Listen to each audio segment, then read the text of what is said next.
You can be there to support them and love them, but you can't save them.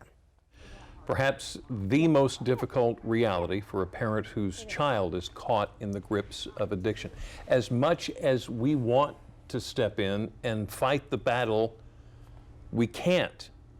The will to win has to come from him or from her. Yeah, and Dawn Hess Fisher had to face this fact not once, but twice. She has 2 sons in long-term recovery, and Katie, you sat down with her and one of her sons, Ricky. That's right. This family, you guys, has been through the darkest of times, and of course they wouldn't wish that on anyone else. But by sharing their story and encouraging others to talk about it, they believe people can have hope and maybe lives can be changed. Ricky Hess Jr.'s little girl, Olivia. She's amazing. So she's a little firecracker. She's got red hair, blue eyes. Is her daddy's whole world. And I love her to death. Hard to imagine that earlier in Ricky's life, his heart had only one concern, his next high. You feel as though you need opiates to survive. A need so strong, nothing's off limits. I was stealing from a bunch of people. My grandmother, my grandfather, my mom, everybody. Anybody that had anything I needed. How it began seemed harmless. Ricky was an athlete in high school and because of injuries had to have several knee replacement surgeries. To help with recovery, he was prescribed opioids. At just 15 years old, he was experiencing a sort of next-level numbing. They don't just kill physical pain, they kill all pain. So they make you feel wonderful. Any opiate addict, I think, would tell you the same thing. Most people that have probably taken pain medicine that aren't addicts would tell you they make you feel wonderful. That wonderful feeling quickly got hold of him and continuously tightened its grip. His fixes became his focus. And you see a change in behavior. So when Ricky's a loving guy, he cares about family, and when those things start being really important to him, you know there's something wrong. Ricky's first round of rehab lasted 4 days. On his way home from that, he got in a car accident. Luckily the tree was there. It was a big tree because there was 2 old folks sleeping behind a window. I went through a stop sign at a T, so I would have probably killed the 2 old people if the tree wasn't there. He dislocated his hip as a result of the accident and was given morphine when he got to the hospital. They know I'm an addict. I've told them. My mom told them. My dad told them. Come out of the hospital. I don't know if I'd say physically addicted, but not in the clear. And basically went to my mom's for a couple months, stayed there, but was back doing pills constantly. You hear that the first time doesn't always work. And Dawn found those pills when she borrowed his car and knew it was time to try again. This time, Ricky went to a 28-day facility. And after that, he says he was sober for about a week. I was stealing, I was with my girlfriend, my wife now. She had no idea, so I was lying to her. It was just awful. His family could only be naive for so long. We were thinking, oh, he's really on the right track, things are, and then again, you start to see behaviors and you try not to jump to conclusions, but then something happens and you completely know that, okay, this is the time. So those were dark times because you wonder if as a parent there was something you could do differently, and then you also, you want it to be the time because the next time he might not be here. And so they confronted him. Scary, because you don't know how it's going to go. We go and confront him, and he freaks out. Like he freaks out. No, I'm not. I can't believe you don't believe it. Which is a normal reaction.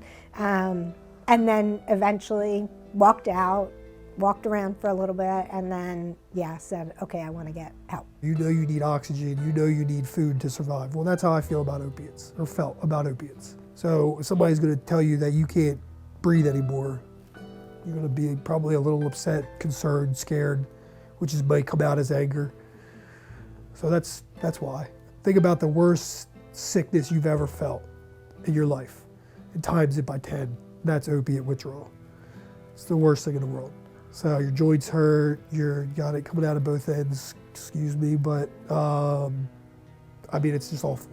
Everything, it's painful, you're in pain. He pressed through the pain, though, and went to another rehab facility in California. This one focused on addiction recovery and pain management. He was weaned off painkillers and did physical therapy to help with his pain. There, he also received pieces of wisdom, some he's never forgotten. Somebody told me, and it's silly and stupid probably, but somebody told me when I was out there, he was like, just try.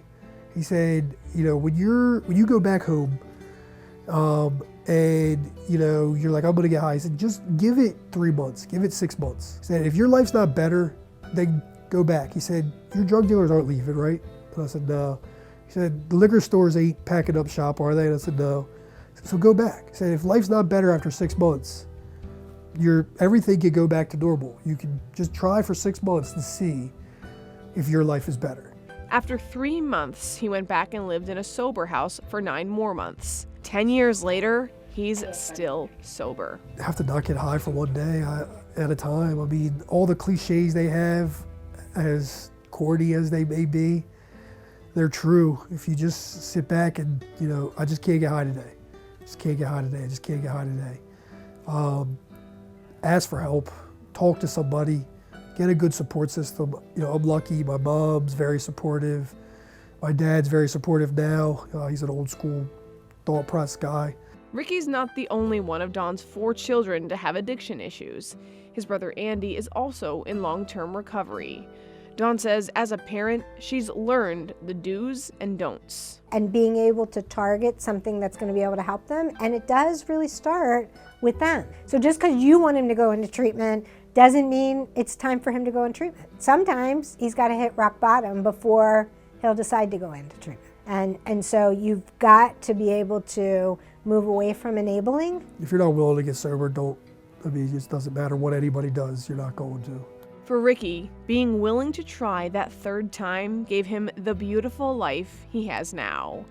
A wife, a daughter, a steady job in construction, and he'll do whatever it takes to keep that. I just can't do it because will most likely die.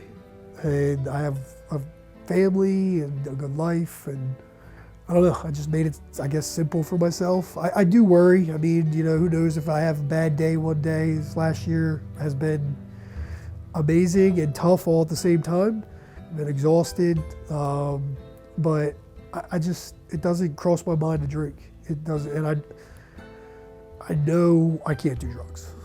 And that puts his mother's heart at peace and makes her proud. Beaming. I literally probably once a month send him a note. Hey, I don't know if I told you today, but I'm so proud of you. Look at your beautiful family. It's not always been easy, but I'm really proud of where you are today. She just has always supported us. I just hope to be able to do that for my daughter. And yeah, she just never gave up. I mean, she probably should have a couple times, but she never did, so we're lucky. Yeah, she's pretty awesome. And I want to say thank you to Dawn and Ricky for being so open and honest with us. Powerful story. Wow. Exactly. And did Dawn even consider, whenever he had his injury, that something like pain medication could lead him down this trail? That's what I think was so surprising. And the other thing she said was the fact that, you know, when we think of addiction, we don't always think of it starting from your average high school athlete. You know, you look at him and he's 15, 16 years old and he gets an injury, and that's not something you would think is going to be, oh, that's going to lead to addiction. Yeah. But you just never know. Yeah, all from an injury, you know? Yeah. So up next, we are going to learn how they're using that story to make change. It's going to be good. Stay with us. Before the break, we met Dawn Hess Fisher and her son Ricky and heard the story of how addiction impacted their family. Though the battles happened years ago, these folks aren't done fighting. They continue to advocate for awareness about addiction so as to end suffering for families and smash the stigma. My mission in talking about it is there's a lot of parents who are going through it, and I love for them to see that there's hope in recovery. Dawn Hess Fisher has walked the road to recovery alongside not one of her sons, but 2. The journey was often dark, scary, and unpredictable, but the family came out on top, and now they're using what they've learned to help others. It doesn't discriminate against anyone. It really can happen to anyone. Dawn is a founding board member of Attack Addiction, a group created in memory of Tyler Armstrong Keister. Tyler and Dawn's son Ricky grew up together. He used to come to family dinners. He and Ricky would play video games downstairs. I mean, they were pretty inseparable, went to college together. They both failed out of college together. And so, you know, they were buddies. And Tyler took a little bit of a different path on recovery, and then they would come back together. And, you know, it just didn't work. It didn't work for Ty. Tyler died of an accidental overdose. Ricky not only misses his friend terribly, he also knows it could have been him. Yeah, there's no reason it wasn't. I don't know why it wasn't. But because it wasn't, he can share his story and help folks realize just how serious addiction can be. You can't help save a dead addict. So at least if we save that person's life, maybe they will go and get sober and change their life. Maybe not. They might be back on the streets getting high that night. I don't know. But I know if they're dead, we can't save them. His mother, Dawn, says something that helped her help him turn his life around was getting educated. She learned everything she could about this devastating disease. There are parent support groups. I read every piece of literature that anyone ever gave me. All the facilities that Ricky was at, like they had parent groups that you could go to. They had parent visitation. You meet with a psychologist and talk through. So I didn't know anything about it. When they're deep in addiction, their next high is the only thing that's important. So stealing from family, going to Kensington at midnight on a Friday night, you know, whatever is the only thing they can think about, and their body starts to go into withdrawal if they don't go get it. Attack Addiction seeks to provide more of that education. Instead of being upset that her son was prescribed opiates as a teen, she puts that energy elsewhere. So I try to channel it to, how do we change that?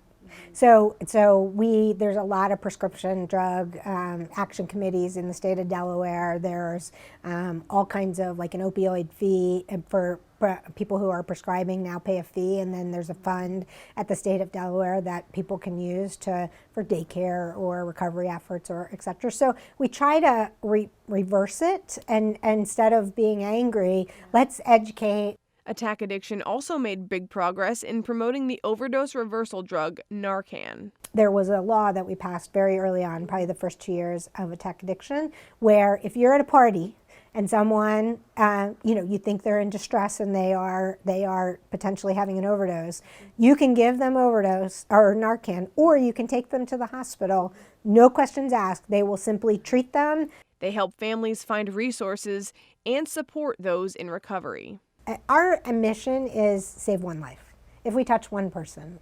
So like we have a loan program where we help people get into recovery houses, and every couple of months I get a note from someone, you were there when no one else was there for me, you saved my, we may only get 5% of our loans repaid, but those notes tell me that we're making a difference in someone's life. Dawn has advice for those whose loved ones are struggling. Talk to somebody about what you're seeing and what you're experiencing, because one of the key things in the addiction community is you can't lie. An addict can't lie to an addict. Like, they know the story. They know the issue. Unfortunately, if your loved one relapses, it may be the last relapse they have. And for those in the midst of the struggle, take the first step, because you'll see on the other side that there is a much better life for you. And if you want to learn more about Attack Addiction or other resources, all you got to do is head to delmarvalife.com. So self-education was really a big thing for her. It was huge, and I thought it was so interesting. She said Dawn said she was never a reader, like historically not, but on the way to Ricky's rehab, her third rehab in California, she read books cover to cover. She was so invested in it, and it helped her so much. Wow. Yeah. And she's also working on a Sussex County chapter, creating that for Attack Addiction. Oh, so good. that'll be really helpful to have that here. Wonderful. Yeah.